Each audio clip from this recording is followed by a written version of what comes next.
everybody, and welcome to the Haven Hang. I'm Camille Thurman. I'm a saxophonist and vocalist, and I host a wonderful series called the Haven Hang, which is cater- catering for particularly young women musicians who aspire to learn about the arts and become musicians, but also learn about other possible career opportunities in the arts. Today, we have a wonderful guest who I'm really happy and honored to say is one of my close sisters and friends. When I first got on the scene, she was one of my big sisters that helped grab me by the hand and get me up and running on the scene. She's an amazing vocalist, a fantastic trumpeter, and composer, and an incredible producer, and she's my perfect pitch sister. Please give a warm welcome to Crystal Torres. Hey, Crystal. Hi, Camille. Hello, and hi, everybody watching. Welcome. It's so great to be in your presence. It's been way too long. Yes, it's been way, way, way too long. Thank you so much for Mhm. being willing to do this. I'm really looking forward for us getting into some good conversation. So I'm just Absolutely. gonna start it right off. Wow. Crystal, what got you inspired to play the trumpet, and how did you get into doing this? Yeah. Trumpet was a real simple thing. It was nothing super crazy.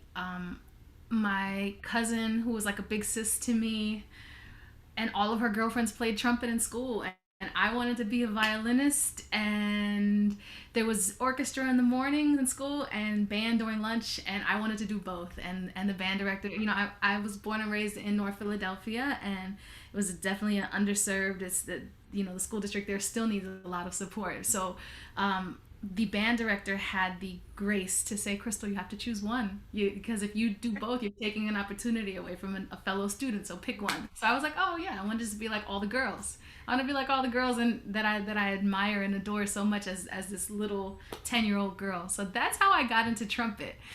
Where it led me and the trajectory of that one little decision and me looking up to my play cousin Nadia. What's up, Nadia? I love you. You forever changed my life just by being your confident self at 12. That the trajectory of where that one little decision took me is is a movie. It's crazy, and I'm so very thankful for that decision. I'm very grateful for that decision too, because when I met you, it was like, there's another woman that does what I love, and she's amazing and sweet, and I want to get to know her and figure out how to do this and follow her around. I'm so thankful. You were incredible. I was equally as excited to meet you back then. My goodness. Yeah. So you said something very important, the C word, confidence. And I know for a lot of young women, when they start picking out instruments, that's one thing that we kind of are figuring out. And as far as, for educators, could you share a little light on what that process is like in trying to find an instrument that you like, but then also get the confidence to actually play it and study it and go on that path and pursuing it? Absolutely. Thankfully, I was raised by like a closet, not so closet feminist, and both of my parents are very feminist. So never once was there a feeling of like, oh, you chose trumpet, that's a boy instrument, or nothing like that. But I did come across so many times, of educators making off, comments, or just different adults, and as a young woman coming onto the scene, there was just unimaginable comments and questions that would be asked about playing trumpet, or why I'm playing a trumpet, or can you carry on your boyfriend's horn, that type Yeah. of thing. The other thing is just the straight up physicality of certain instruments. Like my hands are still tiny, and at 10 years old, they were very tiny. It was hard to hold the trumpet, but I feel like it's such a personal decision. Um, it's really up to us to be supportive of whatever reason that a child or a student is being drawn to certain frequencies. For me at that time, it wasn't necessarily the trumpet consciously, but when I think back to my childhood, all the music that was like the soundtrack of my life, it was pretty much like Earth, Wind, and Fire, funk. I'm a funk disco baby. My parents listened to a lot of funk. And other than that was Fania, the 1970s salsa new. It was like a New York mixing jazz and soul and funk and salsa, Mm. Cuban salsa music, which was very brass heavy and like really aggressive. Those two styles of music is what I grew up with. So that was in me, but I didn't consciously realize it. It was like, oh yeah, my cousin's playing that, let me do that. And I think it's up to us as educators to really, really support those decisions. Yeah. I came across teachers sometimes trying to get you to play low brass because there weren't enough low brass players in the district, or someone trying to get you to play flute because trumpet's not an instrument appropriate for girls. It'll spit everywhere. There were lots of things they told me why I wouldn't want to play trumpet. Yeah. So thank goodness I ignored most of those things and gravitated towards the other people in my tribe as I was coming of age who were really supportive. And it wasn't even about support, like good for you. It wasn't. It just was like the same as breathing or walking or just being born how you are and how you look. It wasn't a big deal. So Yeah. I think it's up to us to be those forces in young people's lives, and also maybe be open if they change. Right.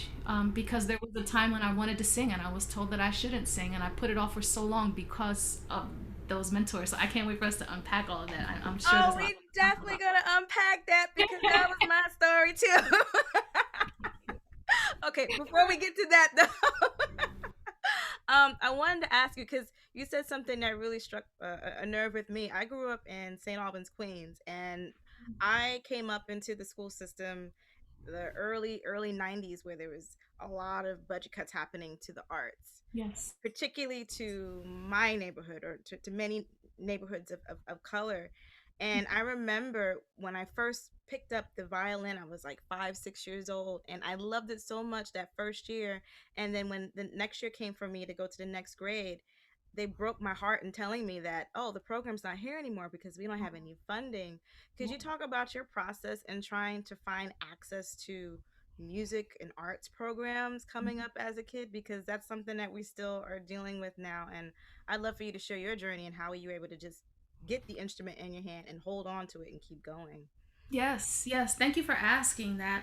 Yeah, Philly, as a little girl in North Philly, first of all, it was hard to come by for some of my peers to come by food, to come by Hmm. lunch and breakfast. So an instrument, that's like a whole other luxury. Yeah.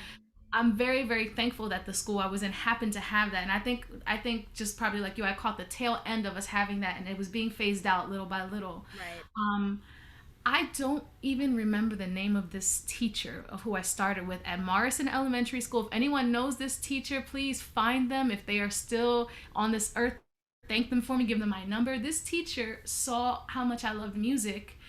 And I was just starting out, just like anyone, but they had the wherewithal to bend and break the rules just a little bit because they saw that spark of inspiration for me and just how Right. much I loved it. And I had a good ear because the music was very, very vital in our household. We listened to music a lot. And that educator, when the school year was done, they said, listen, I know we're not supposed to do this, but I need your word. Promise me if I let you take this horn with you home that you're going to bring it back in September. Mm. And they let me take the horn home. And that is not, they could have probably been fired for Yeah. something like that, and I really promised them, I was like, yeah, I'll bring it back. I don't even know if I shed. I was 10. I probably did not shed at all. But maybe once in a while I'd pull it out and play it just out of the excitement. But having access to that instrument was vital. It was vital. And I remembered that kindness when I was done college. I went to William Patterson to study jazz there, and I for a little bit, for a couple years, I ran an after-school program in some of those same neighborhoods that those Mm. schools didn't really have. They no longer had band in the schools, but what they did have was like an after-school program, and some people donated money for instruments. And so I tried to do everything I could to instill that same excitement and to foster the spark that I saw in any young student. And Yeah. um, I really think that hopefully in the next 4 years, funding for the arts will be phased back into our culture as a country, and in our education systems, as well as many other things. And I hope to see, band programs continue to grow and come back in for the ones that have lost it, and then the Yeah. programs that had it. It's funny, going from North Philly, we went from the hood, like it was literally one of the worst neighborhoods, but one of the most important experiences of my life, having that community. Because while there was it was the early 90s as well. The crack epidemic was taking it took over all the black and brown communities, including Yeah. our own. And so going from that extreme, and with that there was a sense of community. We all knew each other, we all protected each other, we Right. looked out for one another. But moving from there to my parents working their tails off and us getting out the hood and moving to a suburb of Philadelphia, Levittown, Pennsylvania, and seeing the polar opposite of extremes. Every kid had Mm. not only instruments but private lessons. Meanwhile, the school that I came from, it was like we literally didn't have access to textbooks. Yeah. We had to share textbooks. Have a buddy that we could share a book with that lived around us that we could do homework with. I remember So that. yeah, it's such an Yeah. interesting. It makes sense. You and I never spoke about these experiences, but we are kindred in so many ways. It makes Yeah. We and totally are. yeah. So I'm kind of a bit of I have a bit of both of those experiences. Just the gratitude of having access to things, and then this kind of the survivor's guilt of Right.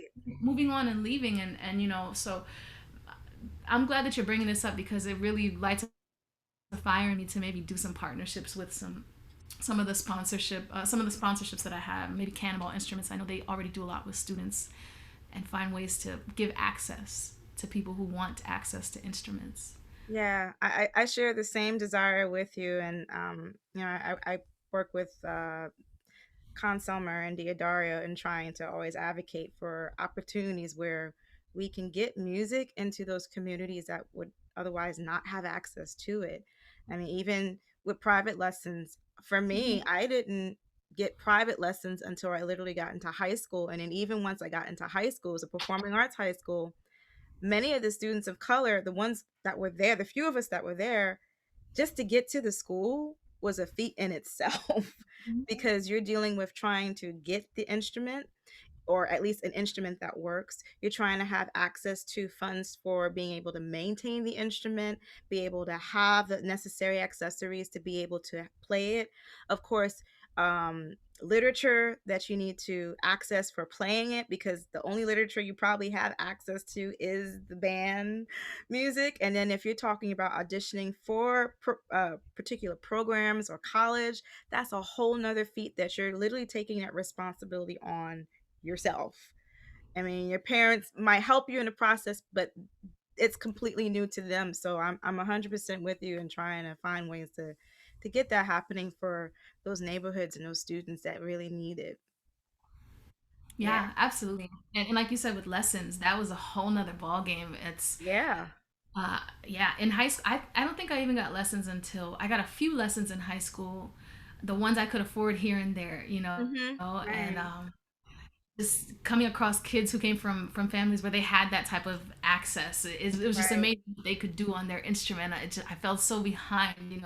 Yeah. You just felt like, whoa, where'd you learn all that? How did you do that? It's just, but Right. I think I like again like when we moved to the suburbs, the music director there, Kenneth Melton, he was young and full of fire for and passion for educating, and he gave me lessons for free every day Wow. after school, and big thanks to his wife, because now as a woman and as a wife, I can't imagine like my husband being like, yeah, I'm gonna stay after. I already stay after to do work to do these programs, but now I'm gonna stay after an extra 2 hours to teach this kid. Right. Like what a sacrifice, and what a beautiful honor it is to have made something of that effort that they put into my life and my path. Yeah, that's so beautiful to hear that and inspiring. I hope educators out there are listening and taking in some of this information to be able to hopefully pass it on to the Yeah,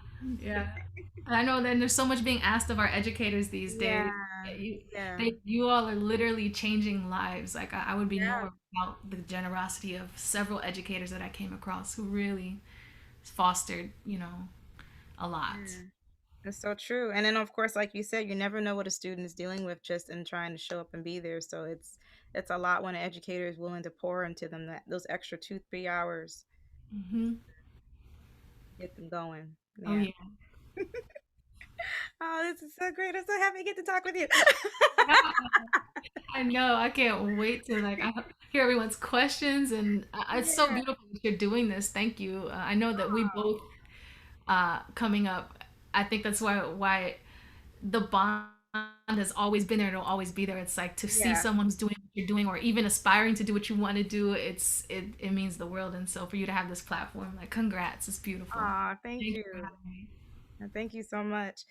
So I wanted to ask you also about influences. Did you see any people when you were coming up that inspired you to want to keep playing the trumpet? Because I know a lot of times too for young students and even for, college and high school students, it's important to have representation or to see something that gives you that spark so that you can keep going. I know for me, when I first started playing the tenor saxophone, it was Dexter Gordon.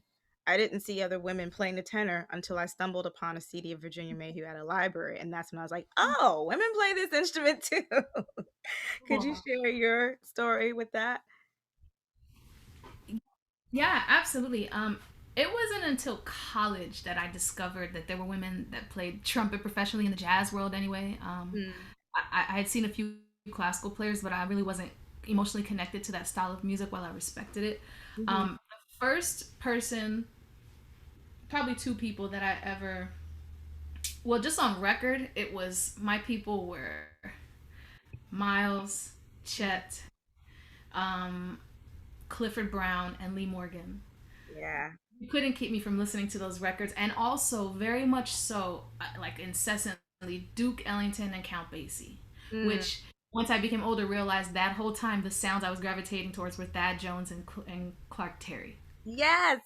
And I'm very, and another person who influenced me heavily in high school, when I was first learning to play and really wanting to get serious about music, was Nicholas Payton, as well. But there were no women. The women that I came across later were back in time. Clora Bryant. I found Hmm. out about Clora, and that was very inspiring. This International Sweethearts of Rhythm, um, and another trumpeter vocalist who's less known because her story is so Yeah, movie is Valeda Snow. that's right. Valeda Snow was very inspiring to me when I discovered her, maybe as a junior in college. And then as I grew into my career more and started growing on the scene, Ingrid Jensen was a godsend for me. We've spoken a few times and Hmm. we've met a few times. She's been very gracious, but just her existence and hearing her play and how she played was a game changer for me. Yeah. I'm trying to think on the scene much, and another person who I met who really changed a lot of my thoughts about what's possible for women instrument trumpeters, Barbara Laranga.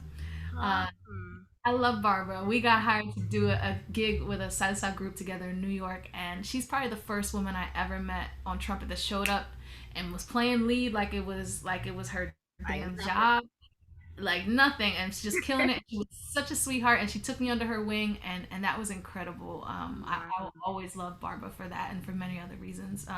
Tanya Darby's another one who has inspired me. Anya. You know, I we haven't met yet, but I think it's What? inspiring what she's done. Yeah, yeah. I I love. haven't met yet. Oh, We haven't met yet, but I love Tanya, and I know we'll meet at some point. we gotta make that happen. Oh yeah, oh yeah, yeah.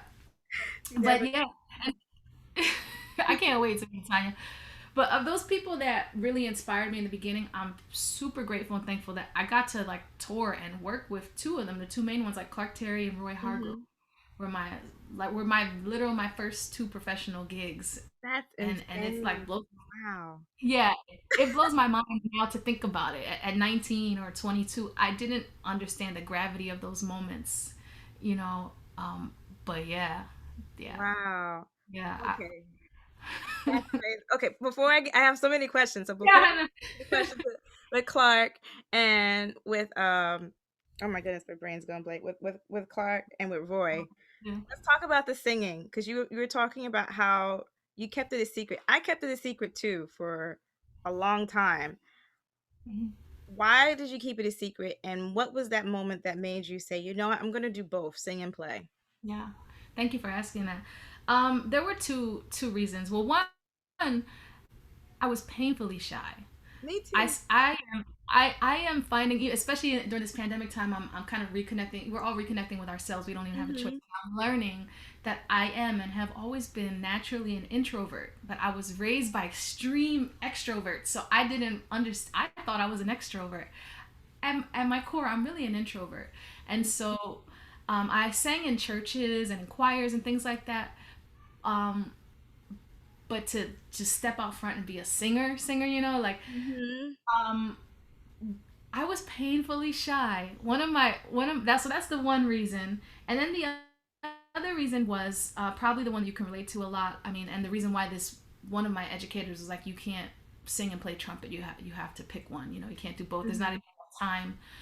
But the real reason for a lot of that stigma was vocalists are often not looked at as musicians. They're not looked at as their voice being their instrument. And you know, I know plenty of vocalists who are much better trained even than instrumentalists that I know, and there are some who aren't. So it's up to each person to do their due diligence. But there was that too, like just not wanting to be judged, not wanting my musicianship as a trumpeter to be belittled because I chose to sing. Right. And it wasn't until college. Trumpet and I have always had a very complex relationship. Um, and there's a lot of things with the physicality of it, and I think really it was more of a confidence thing and having the confidence to like try things and sound ugly. Right. Um, because to build certain range things and to do certain things on trumpet, you have to kind of fall on your face. It's kind of like um, pole vaulting. There's Mhm. no clean way to start to learn how to pole vault. You're gonna That's start to right. get over that line, and other times you're gonna fall on your face. That's right. So being able to do that around people where they can hear me practicing, I think as a young woman, I didn't have the confidence to do that and be like, oh well, I sound like crap, but if I keep doing this, I'm not going to. Right. So that led to some bad habits physically, and I got to a point where, and I think anxieties of being that introvert and just being so nervous, getting to college and feeling so behind. Like these kids had lessons since they were 4, and Hmm. they knew all their 2-5-1s, and they could, Got your sight reading. yeah, they could play Yeah. changes like nothing, and I everything I did was raw, and it was very good, but it was raw because it was just Mhm. with the resources I had access to in my Right. ears. So, yeah, I think the mixture of those things got me to a point of frustration where I Hmm. was like, "No, I'm not gonna play trumpet. I'm just gonna." I was scatting solos that I was trying to transcribe that I was having hard times getting some of the physical things out, Right. and so I just would scat. And some people heard me scat, and they were like, "That's crazy that you could do that." And I'm like, "It's not. It's just me learning the song. I didn't think it was anything special." Oh my gosh, that's my story. So yeah, it was then. It was probably my sophomore year in college that I decided I'm gonna start singing. Also, the trumpet professor at my school, we didn't really click that well, and it was the first time I had not clicked with an educator. I was always like teacher's pet and loved learning. I Hmm. was such a little nerd, so that really devastated me. But I was like, you know what? The jazz piano teacher, she teaches vocals as well. I'm gonna study vocals with her, and I went to the dean. I was like, I want to study vocals for this semester, and that's instead of trumpet. And so that's when it really started. And Janet Reeves saved my life. Janet Reeves, every time I see you, I tell you this: I love you. You saved my life. She really pulled me out of such a dark place, and allowed me to believe in myself. And I built a confidence as a vocalist, and Right. got through the shy to the point where I could be focused less on myself and more on connecting with the music and giving other people that emotion, not Right. just trumpet, but as a vocalist. Right. Oh wow. I'm like hearing the story, and I'm like, that was me too. I was dealing with the same thing. I'm so happy you're talking about this because sometimes when I do workshops or even when I'm on the road, I encounter students with the same thing. Like, I sing and I play, but I don't know what to do. Could you share some information on how you decided to get both chops together? Because I know for me, when I made my decision that I was going to sing and play, part of the hesitation was I wanted people to respect me as a player, but also I wanted to respect people who actually paid their dues and spent time studying the voice. So for a long time, I was very hesitant in saying, well, I'm a singer too, because I felt like, well, there's stuff that I need to make sure that I have in check before I could say I claim ownership of, yes, being a singer and a vocalist. Could you talk about that a bit? Yeah, And yeah, a player. yeah, absolutely. Thanks for bringing that up. I still grapple with that sometime from time to time. I mean, there are certain circles of people in my career that know me solely as a trumpeter, and Hmm. others know me solely as a singer and songwriter. And I feel like it wasn't until I became a full grown woman, grown ass woman, and hit Hmm. my 30s when I was like, okay, this is who I am. I'm not Right. one or one. I'm all of this. And representing just one piece is that's cool if that's what the music calls for. Um, but if I'm about showing my artistry or who I am, this is me, and take it or leave it, you know. And once I started doing that, I found myself to be much more fulfilled in all musical situations, Hmm. and also just more of use because there were a lot of situations that required that, you know. Touring, I got to tour with Alejandro Sanz the last 5 years. He's like a very well known Spanish singer songwriter. He's like the Sting of Spain, or like, you know, Oh, he's wow. yeah, and he loves the more instruments you can play, the more stuff you can do. He loves it. He plays guitar and sings, and pretty much everyone in that band, I feel underqualified sometimes because they play 4 and 5 instruments. I'm like, I just sing and play trumpet. You know, I can play some percussion a little bit. Right. Um, but I think that making that clear cut decision for yourself, really having the audacity and the confidence, the trust in your own desires, to trust those desires and to move forward with them, and kind of push out any outside noise or opinions. Right. I think that if that's what you're driven to do, it's you owe it to yourself and to music to be honest about that. Right. And now I just think the way I think about things is like I live in service to the music. If the song requires trumpet, cool, or the situation, if it requires vocals, cool. If both can contribute, great. If it's my own stuff, I'm always gonna bring both to the table, um, Right. because yeah, it definitely stifled me for a long time from creating my own music. Because I'm like, well, do I put things forward as a trumpeter? People respond to that really Mhm. well. Do I put them forward as a vocalist? Some people are like, man, you should only do that.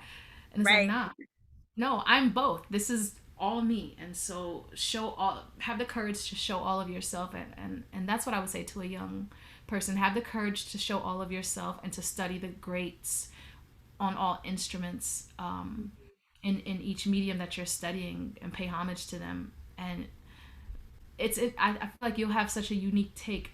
For me, I find like some people say I sing like a trumpeter and I play trumpet like a vocalist.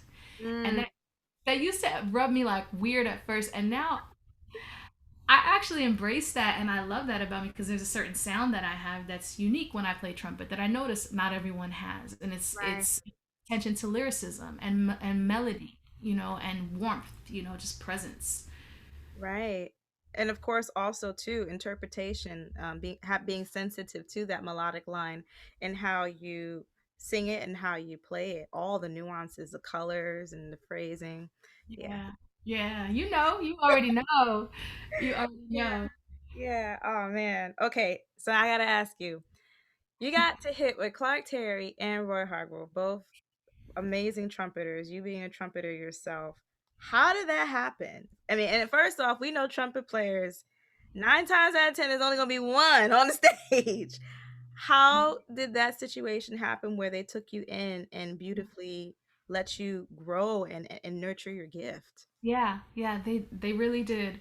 Clark, anyone I know who was mentored by Clark, and there are literally hundreds of us, maybe thousands, who knows. Hmm. Every single one that I speak to who's had a real life experience or time with Clark has the same stars in our eyes, the same open heartedness when we even say his name, Yeah.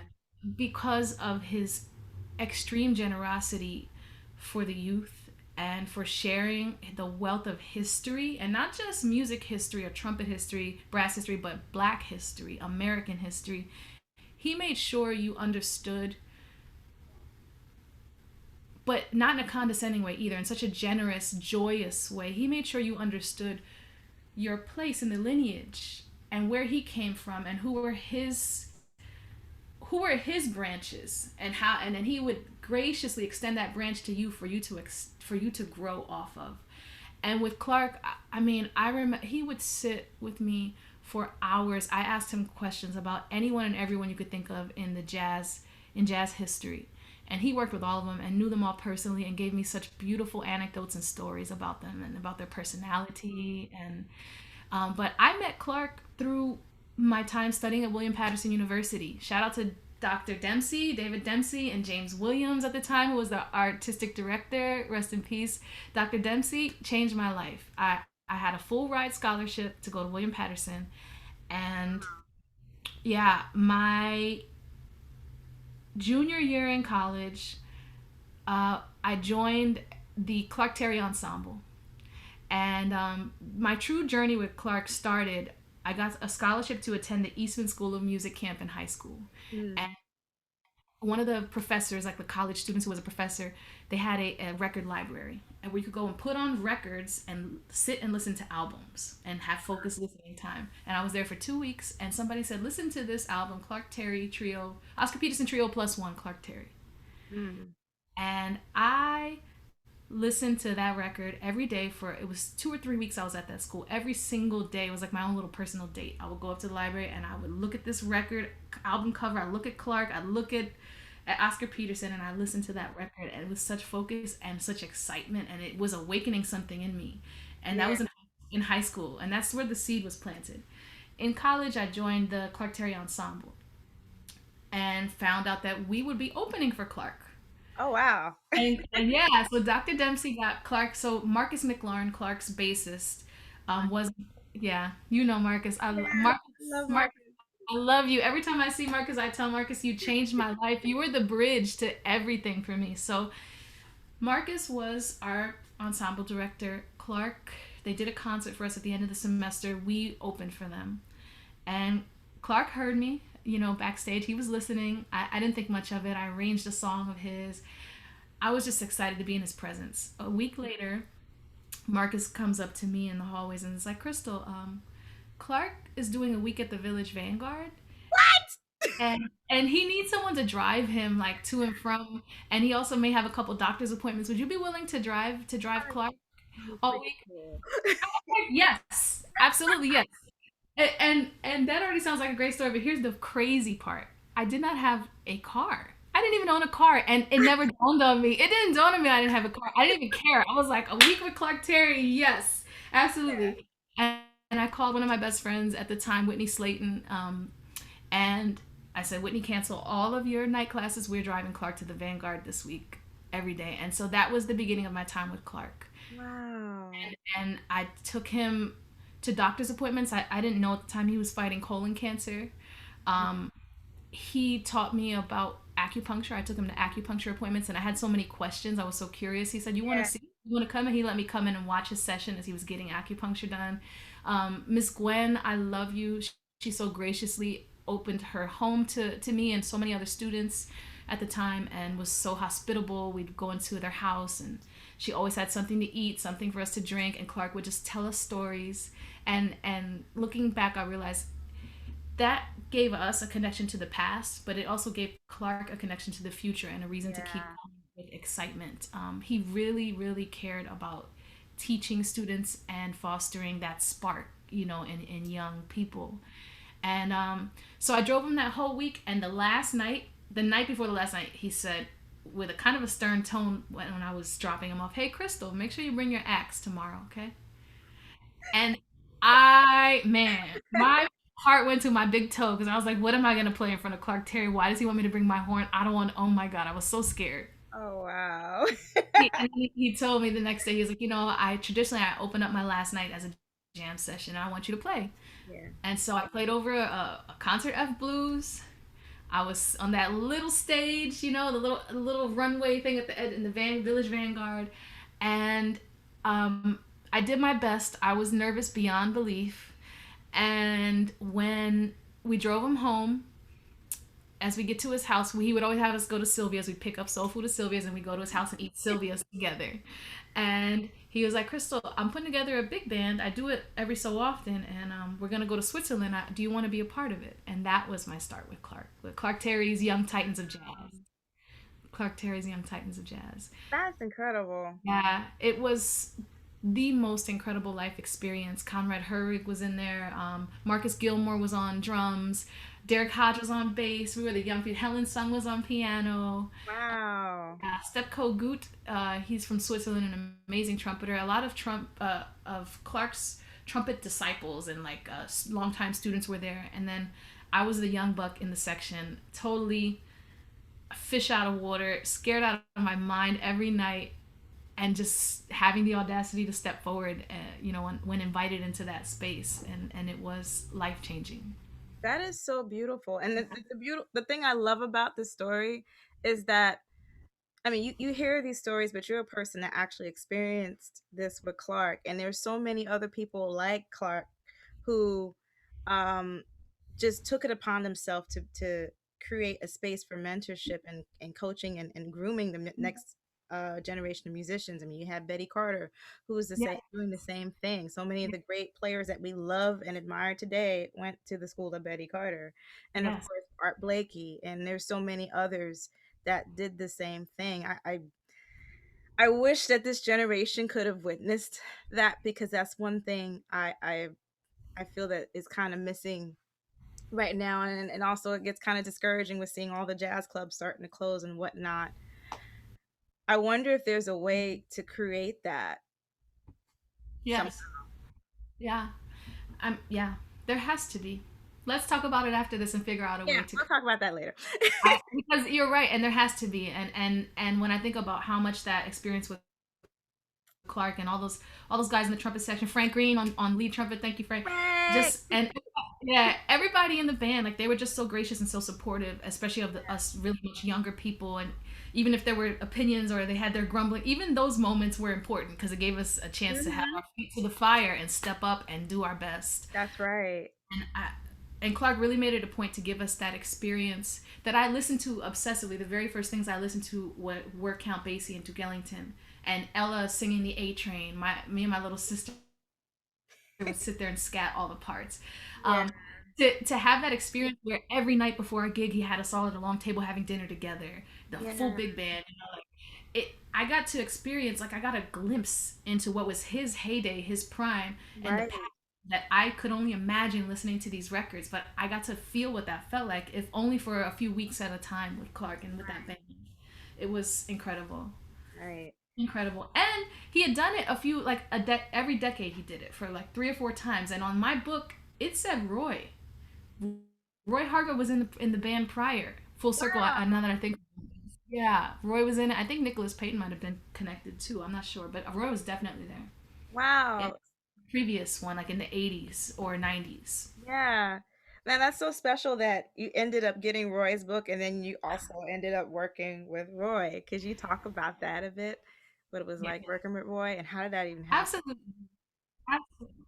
Yeah, yeah, that happened at this point. So I did the gig with Clark, and I had applied for the IAJE Women in Jazz group, and it was like a collegiate group of Mhm. mentorship for women in jazz. I applied as a trumpeter. I was still in college as a trumpeter and as a vocalist, and I wasn't chosen for either. But about 5 months later, Greg Carroll, if you could reach out to me, I love you. Greg Carroll passed my tape along to Dr. Billy Taylor, Mm. and Dr. Billy Taylor was the creative director and the director of education at the Kennedy Center. And he's, if for those of you who don't know Dr. Taylor, he's an incredible jazz pianist, and Mhm. he mentored so many young people, so many. Right. But my first real singing thing was with him, and I sang at the Kennedy Center. Marcus Gilmore was on drums again. So my first two things, it was me and Marcus was 16, That's so crazy because I but went to school with Marcus. I met Roy. Oh my goodness, I love him. I love Marcus. I His love whole him too. family, they're amazing. But yeah, I was yeah, he's great. So my first singing experience was singing Dr. Taylor's music, and then he had suffered a stroke. Um, right when we were supposed to go start that whole program, doing workshops at performing arts schools as young people. And Hmm. he showed up on the phone. He would call us on the phone. He was still learning how to talk, how to play piano. You know, he had a Wow. stroke. So he sent his band. And um, I think because we didn't get a chance to really meet, and he is another person, he and Clark together started jazz programs. They each explained to me how they started educating, and they were catalysts to start jazz programs when that was taboo. But Dr. Taylor, a few months later, invited me to sing at the White House. It was almost like I didn't get to see you, and we didn't get to do what we were supposed to do. I thought he called me, said, "I thought of you for this thing. I want you to sing at the White House for the NEA Jazz Masters, celebrating Black music for Black History Month." And that was my first actual gig, like professional gig as a singer, was singing at the White House for Dr. Taylor. It, Insane. it was insane. So I was coming off the high of all those experiences, right? I had just done stuff with Clark. We played in Switzerland. We did the Blue Note. I just sang, with Dr. Taylor and his group, and then I did the White House thing. Got to actually meet him, and that was during college. So right out of college, Roy was playing at the Blue Note, and I had played there with Clark a few times. I knew my way around the Blue Note.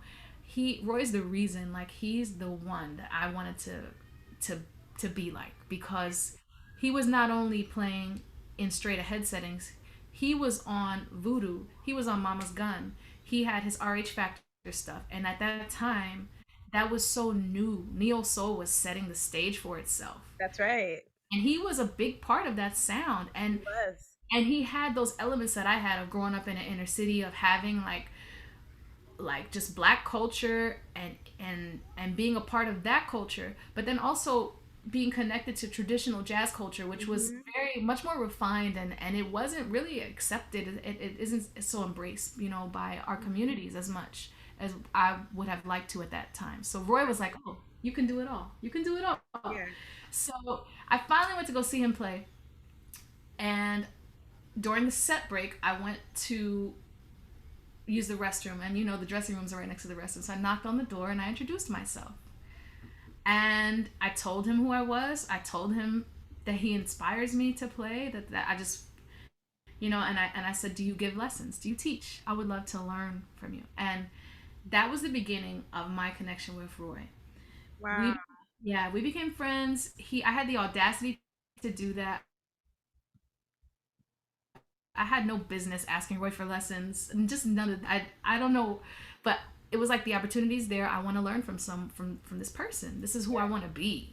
Right. Um, and one yeah, he was really gracious, and teaching me things, and like answering all my silly little questions that I had at 19 or 20 or whatever age I was. And he would invite me to jam sessions and be like, "Come play." And jam sessions scared the bejesus out of me. I hated going to jam sessions. So he would be like, "You need to come play. If you want to get better, you have to play."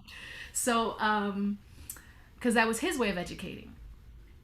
Long story short, one day he was really sad. I called him and had some question, and he sounded terrible. And I'm like, "What's wrong?" And he said that his vocalist for his RH Factor group uh, quit, or for whatever reason he didn't have a vocalist. And I'm like, "Well, I could sing." And he's like, "You do sing, huh?" And I'm like, "Yeah." And he's like, "You know my music?" I'm like, "I know I know RH Factor like nothing else." I, Mm. I was listening to it obsessive. He's like, "Sing for me, sing right now." And I sang on the phone. And he got so excited. He was like, "Oh my God, are you free in March?" I'm like, "I think so." And he's like, "Okay," because I was just finishing up college. He's like, "I think so." And he said, "Okay, I may have some work for you. Let me call you back." And that was how I started with the RH Factor Oh, right wow. out of college. That's incredible.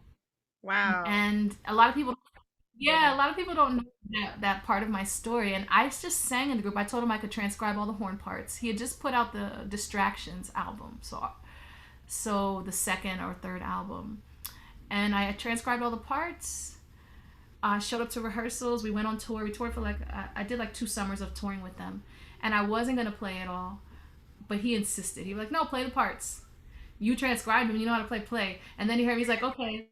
And then as shows went on, he like nudged me to play a little solo here and there. He saw I was like painfully shy, but he Yeah. he, he would make me play, and over time, like I remember we got into one time we were at a jam session in the Umbria Jazz Festival in Italy, and I got the biggest tough love lecture from him. Oh He pretty man. much went off on me and was like, "You need to play. You need to play at these jam sessions." There was a band he just sat in, and I was just so shy. And he was like, "You need to play." I'm like, "No." He's like, "Why? You say you want to get better. That's what you got to do. You got to step through the threshold. Don't wait for an invitation. Cut people off. Show up with your horn and just cut them off. Jump in." He's like, and I'm like, "What?" And and he was like, "That's what you need to do." And I'm like, "What am I gonna play after you? You're my hero. I don't have anything to." It's like, "You do. It's not about that." And so, I'll always be thankful to Roy for that time. I also learned during that time, like, that saying of never meet your heroes really took meaning during that time because Mm, while we got to be great friends, I also got to see the dark sides of, of his past, or like seeing things he was struggling with and understanding the complexities right.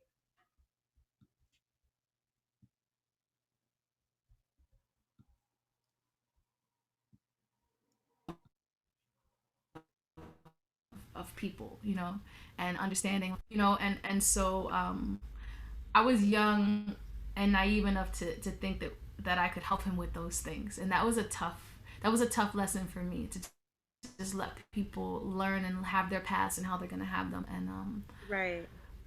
yeah, it changed a lot for me in my perspectives and in my goals. Because after that, I didn't want to be Roy Hargrove anymore, Right. but I always loved him dearly and considered him a dear. Wow. Well, I know some people are probably trying to figure out how did you go from playing with Roy and playing with Clark Terry to working with Beyonce and Lupe Fiasco and so many other incredible artists outside of the jazz idiom. How did that even happen? You're like on two separate planets, and what was the thing that made it happen? Yeah, absolutely. I'm so thankful for you giving me the chance to talk about my time in the jazz world, because it feels like it's literally another life. I was another person. Yet it's always the root of me musically. Pretty much after that experience with Roy and in his band, I did not go to the Beyonce auditions because parts for to tour with Roy, and that was my hero.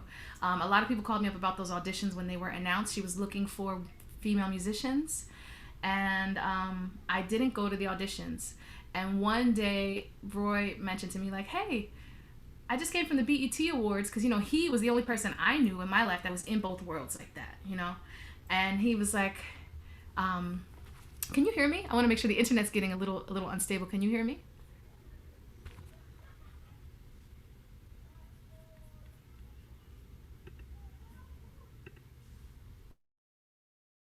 Oh, I can't hear you right now, so hopefully you can hear me. But okay. So if you can hear me, just give me a thumbs up and I'll continue. I can hear you. Um, okay, perfect. So I remember um, hanging out with Roy at a session or something one time, and he was like, "Hey, I just came from LA and I went to the BET Awards." He was playing at the BET Awards, and Beyonce had this all female band. I met the band members. "You should be in that. Why aren't you in that?" And I'm like, "Well, this really awesome trumpet player who I look up to a lot invited me to go on tour during these audition weeks, so I didn't go." And he was like, "Oh." And so that was pretty much, long story short, of how I ended up in Beyonce's band was that I was running my own group, a Latin jazz group, and booking shows at festivals in the Northeast. And I ran into Tia Fuller. We were both contracted to do a Women in Jazz Festival in New Jersey. And when we met, we clicked. It just was like, just like you and I. It's the same bond and the same type of bond. And I kept running into her. We had a lot of mutual friends, and I ran into her. That was in New Jersey, and I ran into her in New York. And a few months in, I just had the audacity again to ask for what you want. I said, "Hey, I know you guys already have a band formed, but if for some reason you're ever looking for a trumpeter, please keep me in mind." And that was how that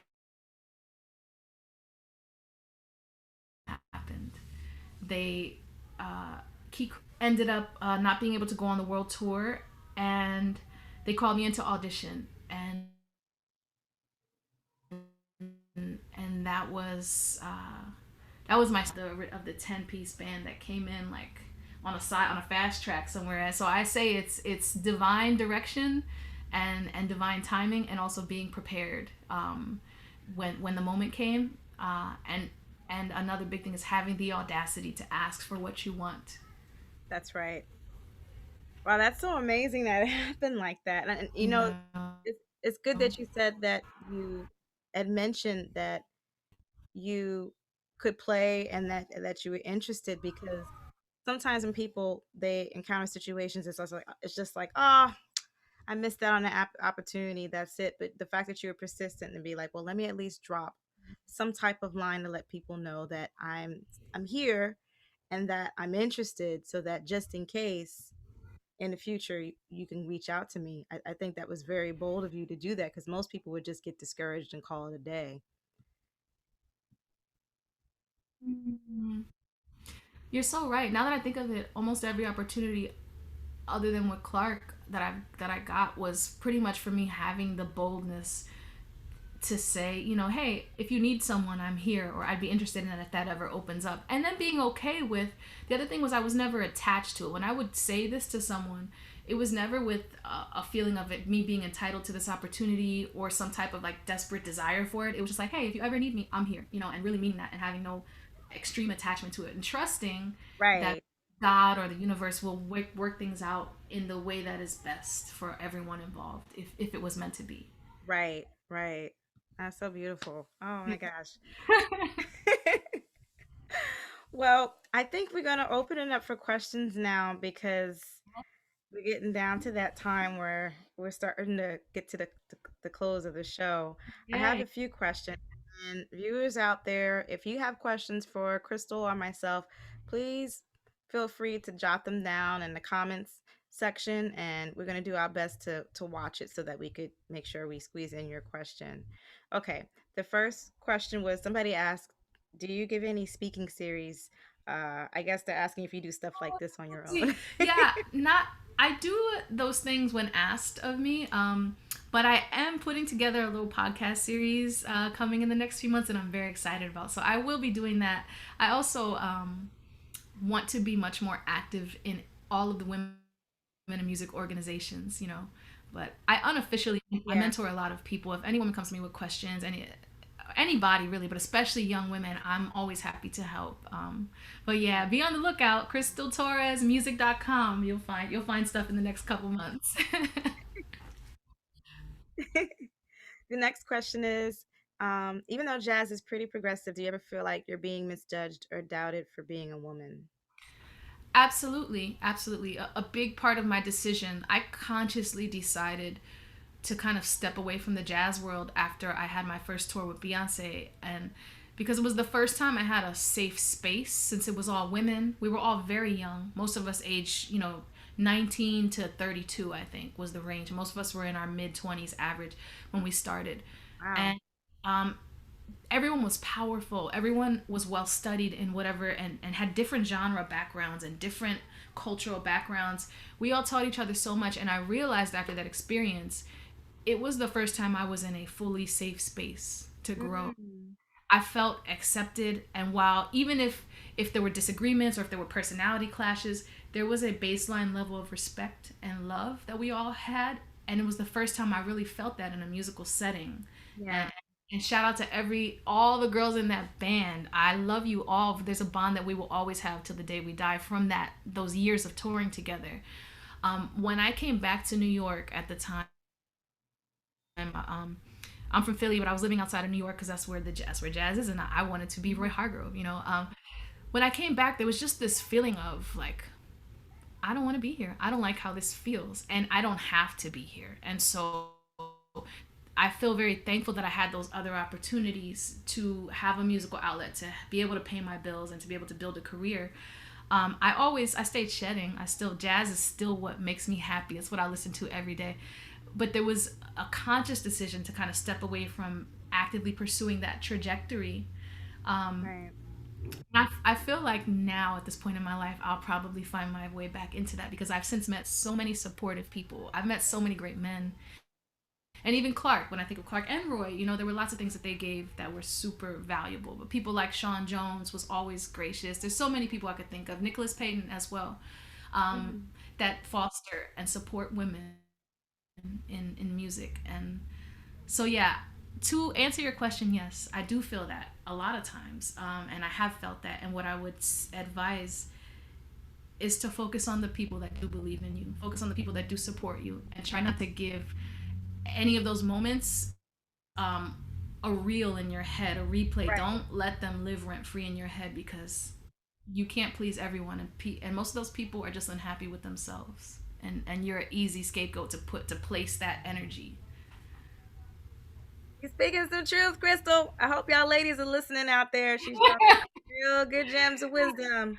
Got them in your I, little I, journal. yeah, and if you need a mom pep talk, just hit me up. Hit me up. I'm gonna start giving mom pep talks and auntie pep talks more online in case you ever need one. Just find me. That's right.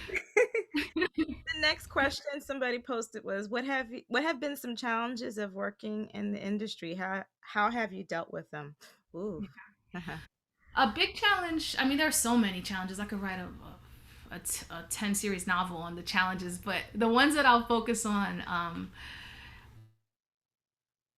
a big challenge for me has been not having being an independent contractor, not Ooh, having control of my time, of like when tours come and when you're asked to do these dates and when you're asked to do this run of dates, and what you're planning, trying to plan my own artistry. Camille knows, she and I met because I hired her for my own thing back when I was right. doing all of that.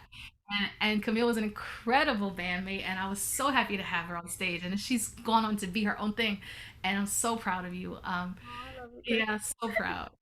But it's like that balance has been a challenge, and I would say there were times when I never stopped creating music of my own, but I stopped putting myself out there publicly, and Mhm.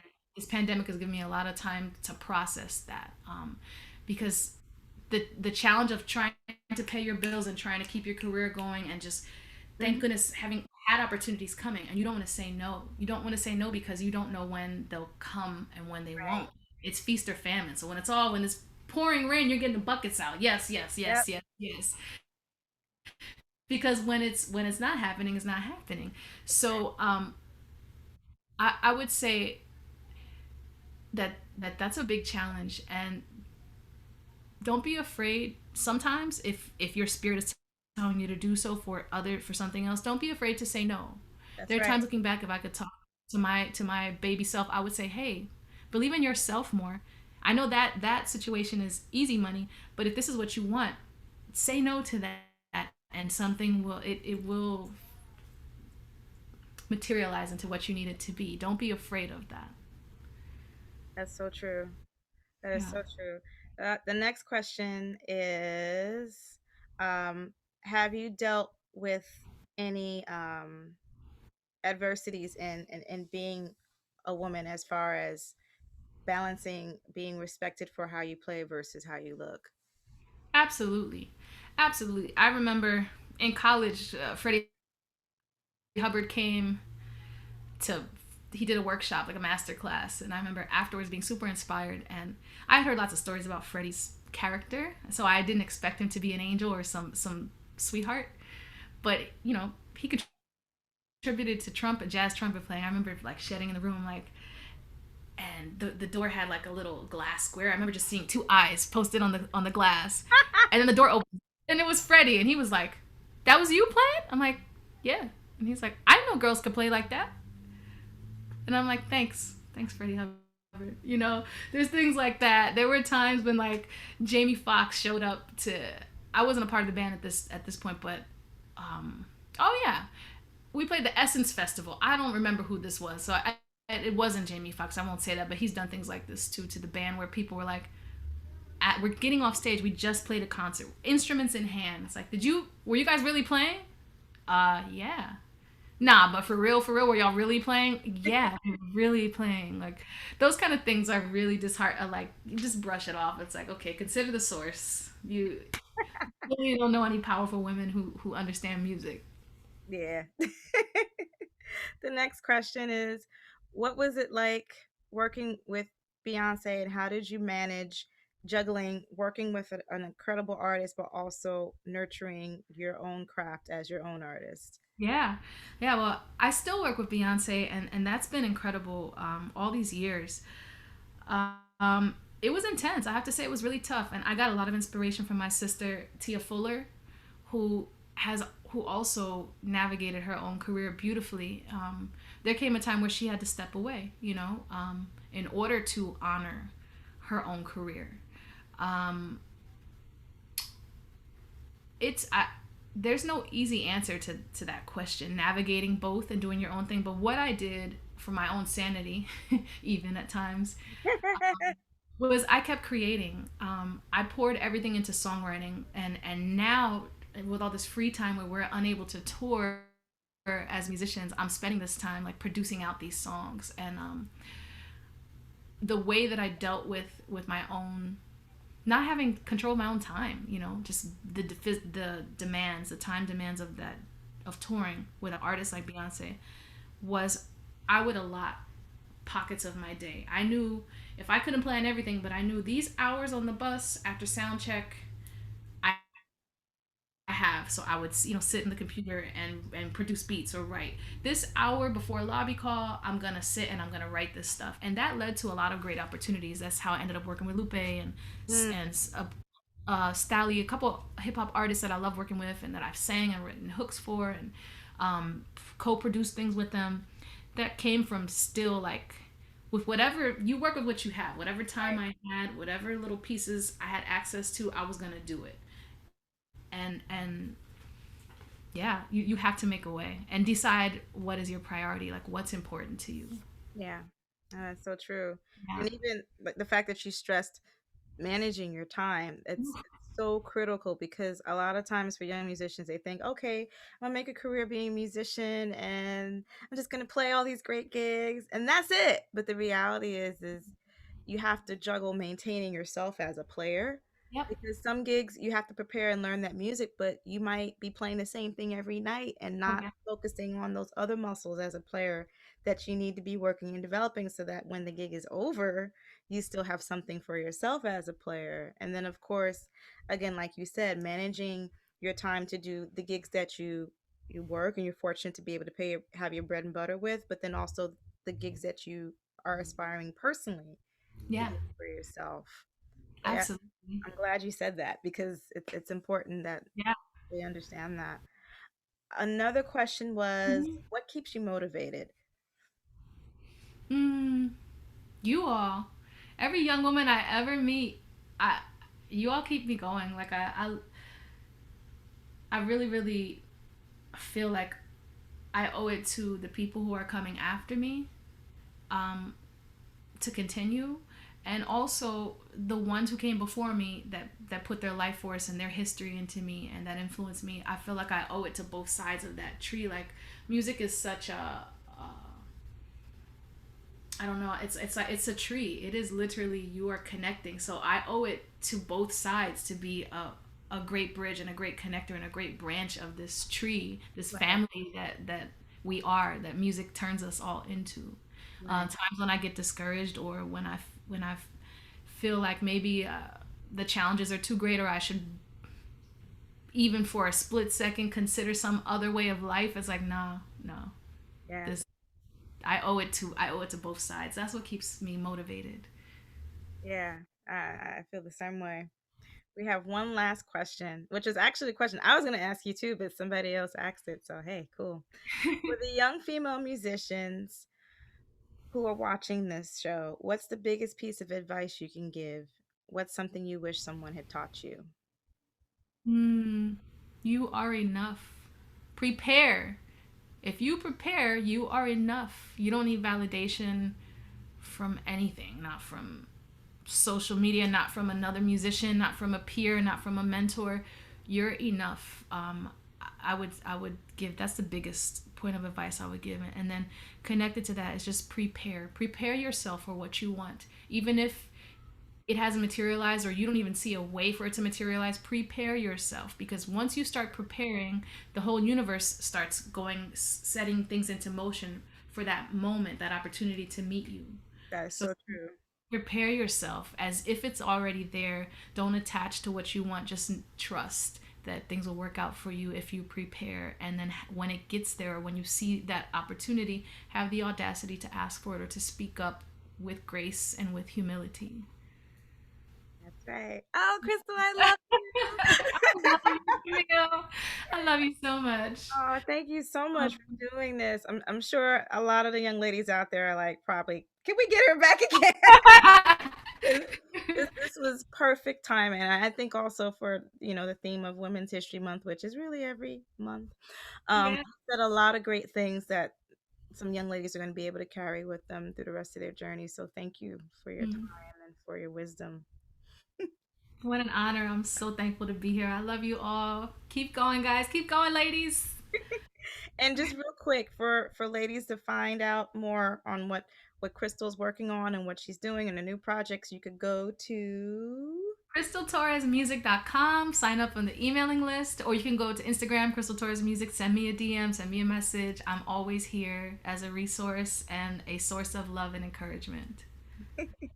And for ladies out there watching, this is the Haven Hang. Thank you so much for joining us. Come back next week because next Tuesday we have the incredible Maxine Gordon as our special guest. She is a amazing manager as well as a historian and author, and she was the wife of my idol, the great Dexter Gordon. So log in again at Facebook Live next week on next Tuesday at 7 o'clock to watch the series. And of course, you can see all the list of other guests that will be with us for this month on my Facebook page, which is Camille Thurman Music.